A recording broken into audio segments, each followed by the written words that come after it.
Habida joins us live now from Abuja for more on this development. Habida, is there any reason given for the poor turnout of reports from the groups that were accredited for this election? Only 26% of them have sent in their reports 4 months after the presidential election held. Habida.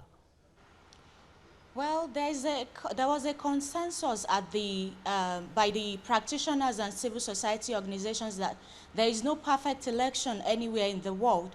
Although the Independent National Electoral Commission chairman, Mahmoud Yakubu, expressed concern that out of 120 domestic observer groups that were accredited in Nigeria, only 42 groups have submitted their reports, which is like 26% of the 120 groups. And these reports are recommendations that will enable the Independent National Electoral Commission improve more on its electoral review, as the umpire plays a high premium on civil society organizations as a critical stakeholder in any electoral process.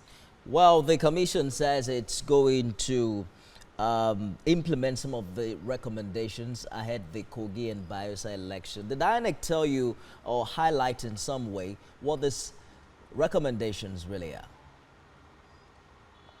Well, the INEC chairman actually expressed concern over the violence nature of Kogi and Bayelsa state. It is particularly concerned about deployment of materials and personnel during the forthcoming governorship election in these two states.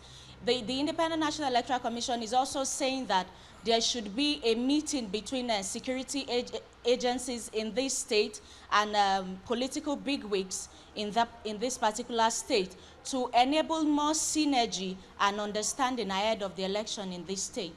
Well, there's been talk about partisan groups under the umbrella of the CSO. Was this talked about, and the need for civil society organizations to remain unbiased in processes like this?